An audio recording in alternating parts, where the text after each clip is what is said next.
إن الحمد لله نحمده ونستعينه ونستغفره ونعوذ بالله من شرور أنفسنا ومن سيئات أعمالنا من يهده الله فلا مضل له ومن يضلل فلا هادي له وأشهد أن لا إله إلا الله وحده لا شريك له وأشهد أن محمدا عبده ورسوله يا أيها الذين آمنوا اتقوا الله حق تقاته ولا تموتن إلا وأنتم مسلمون يا أيها الناس اتقوا ربكم الذي خلقكم من نفس واحدة وخلق منها زوجها وبث منهما رجالا كثيرا ونساء واتقوا الله الذي تساءلون به والأرحم إن الله كان عليكم رقيبا يا أيها الذين آمنوا اتقوا الله وقولوا قولا سديدا يصلح لكم أعمالكم ويغفر لكم ذنوبكم ومن يطع الله ورسوله فقد فاز فوزا عظيما أما بعد Барлык мактауларыбыз бүтүн аламны юктан бар итеп тәрбия кылучы Аллаһ Раббыбызга булсын.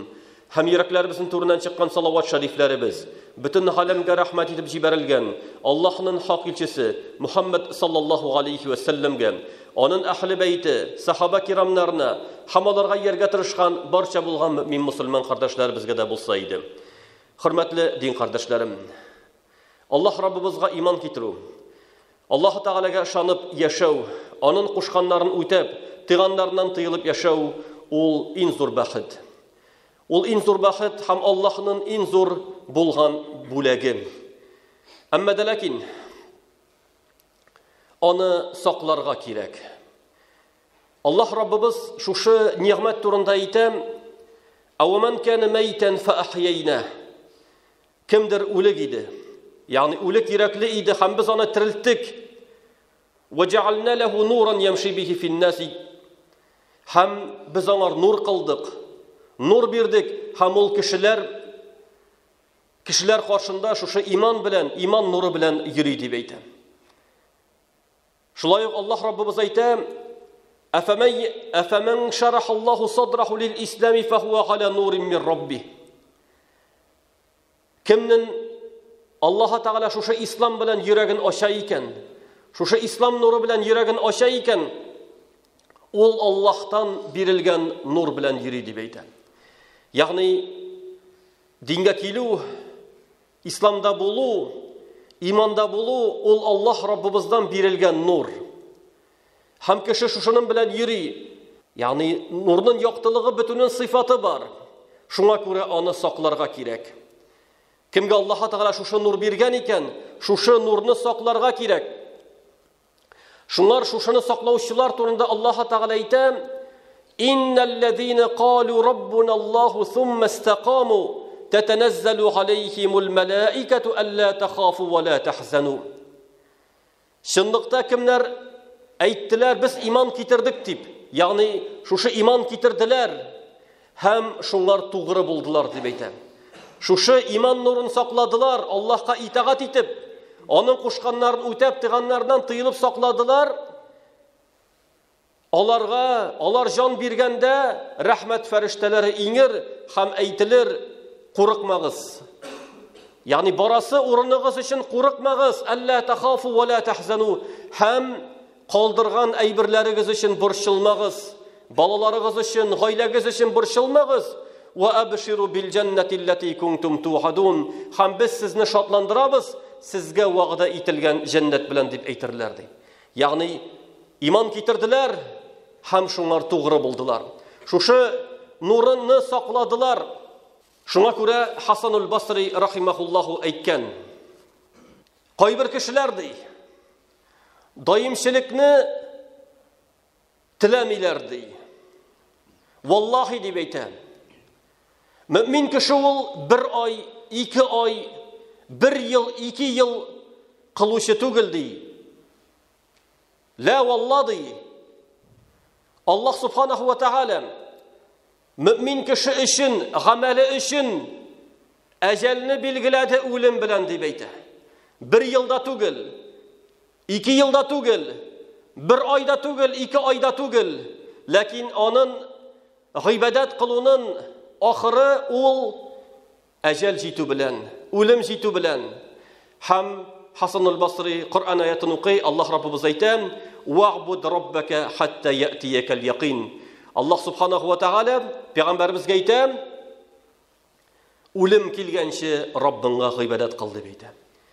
Үлем килгәнче, ягъни без дингә килгәч, аны бер көн тоту түгел, 2 көндә түгел, 1 айда 2 айда түгел, 1 елда 2 елда түгел. Әмма дә ләкин гомеребез буе шуны сакларга тиешлебез. Гомеребез буе шушы дингә тугры булырга тиешлебез. Һәм үзебез тугры булып, аны балаларыбызга өйрәтеп калдырырга тиешлебез, җәмәгать. Шуңа күрә, әлбәттә, динне саклар өчен аның сәбәпләре бар. Аның юллары бар. Һәм галимнәр әйтә, 2 мәсьәләгә игътибар итәргә кирәк. 2 агъзага игътибар итәргә кирәк. Иң беренчесе тел, икенчесе күңел. Телне саклау. Чөнки тел безне төрле афәтләргә алып бара. Һәм күңелне саклау, күңел безнең, йөрәгебез безнең, ул бөтен агъзаларның патшасы. Пәйгамбәр саллаллаху алейхи ва саллям әйтте, чынлыкта кешенең тәнендә бер ит кисәге бар диде. Әгәр дә шул ит кисәге төзек булса, бөтен агъзалары дагы төзек булыр. Чынлыкта ул калып һәм күңел дип әйтте, калып дип әйтте. Шуңа күрә игътибарлы булырга тиешлебез үзебезнең күңелебезгә.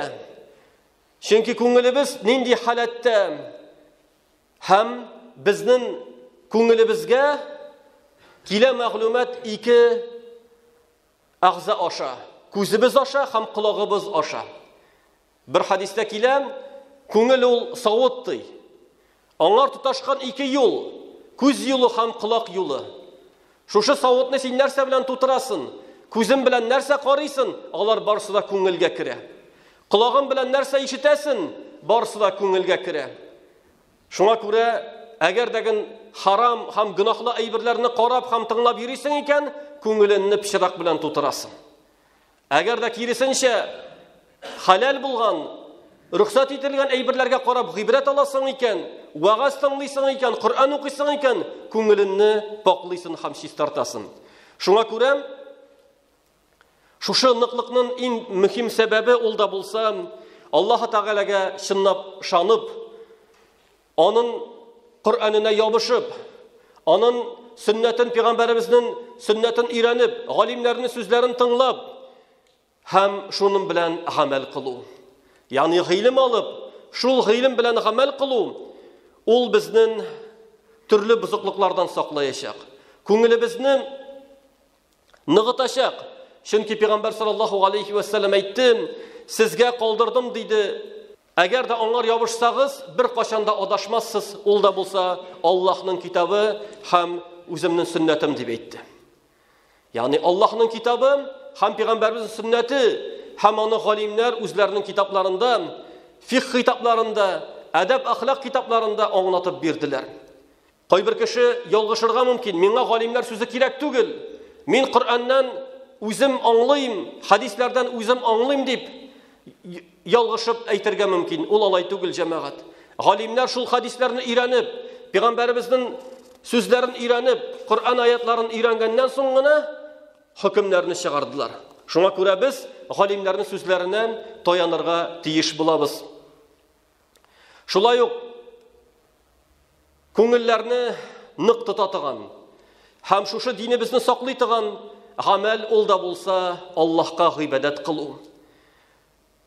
Гыйбадат кылу һәм даимчилек рәвештә гыйбадат кылу һәм ягъни кушканнарны үтәү һәм иң мөһиме харамнардан тыелу. Харамнардан тыелу. Аллаһ Раббыбыз әйтә: "Валау аннахум фаалу ма ю'азуна биhi лакана хайран лахум ва ашадду таthбита." Әгәр дәген алар Аллаһның кушканнарын үтәсәләр, ягъни кушканнарын үтәп тыйганнардан тыелсалар, алар өчен ул хайырлы булыр иде, һәм ныклыкка сәбәп булыр иде дип әйтә. Ягъни Аллаһ шушы Аллаһның әмерләрен үтәү һәм тыйганнардан тыелу, ул безнең күңелебезне саклый. Динебезне саклый, җәмәгать. Шулай ук Аллаһ субханаху ва тааля Адам баласын сыный. Адам баласын сыный. Төрле хәлләр белән, төрле вакыйгалар белән менә шул вакытта мусульман кеше тәкъдиргә иман китерә. Каза белән кадар дип атала. Ал-када вал-кадар. Язмышка иман китергән хәлдә Аллаһка тапшыра. И Раббым, сабырлык бир. И Раббым, шушы бәла казаларны үтәргә ярдәм ит дип Аллаһтан сорый, ярдәм сорый. Чөнки белә, ул аның өчен хәерле. Нәрсә хәерле икәнен без белмибез. Аллаһ Раббыбыз әйтсә: وعسى أن تكرهوا شيئا وهو خير لكم وعسى أن تحبوا شيئا وهو شر لكم والله يعلم وأنتم لا تعلمون. Belki siz süymәгән әйбер сезнең өчен хәерле булырды. Һәм бәлки siz сөйгән әйбер, теләгән әйбер сезнең өчен яман, начар булырды. Аллаһ белүче, сез белмисез дип әйтә. Шуңа күрә мусульман кеше нинди генә хәл булмасын, Аллаһка ялвара. И Раббым, шушы сынауны үтәргә ярдәм ит. Я Раббым, көч бир. Һәм шул вакытта Аллаһ Субханаһу ва Тааля ныклык бирә, һәм үзенең ярдәмен бирә. Һәм инде әлбәттә иң зур сәбәп, хәтта Пәйгамбәрбез саллаллаһу алейхи ва саллям шуңар таянды. Ул да булса дуга кылу. Пәйгамбәрбез сәҗдә вакытында сорый иде: "Я муқаллибал кулуб, сәббит қалби ала диник" дип. И йөрәкләрне үзгәртүчән зат, йөрәгемне динендә ныклы кылсаң иде дип сорый иде. Шушы диндә ныклык сорау, ул Аллаһ Пәйгамбәрбез сөннәте, ягъни без, менә без хәзер диндә намаз укыйбыз, безнең хәлебез, күңелебез үзгәрми дип йөрергә тиеш түгелбез. Борчылырга тиешлебез. Чөнки Аллаһ Тәгаланы бер мизгелдә үзгәртеп куя ала. Бер мизгелдә үзгәртеп куя ала. Шуңа Пәйгамбәр саллаллаһу алейхи ва саллям дуга кыла иде: "Я муқаллибал кулуб, сәббит қалби ала диник. Я мусаррифул кулуб, сарриф қалби ала таатик" дип. Аллаһ Тәгаланы сорый иде: "Күңелемне шушы диндә ныгытсаң иде" дип.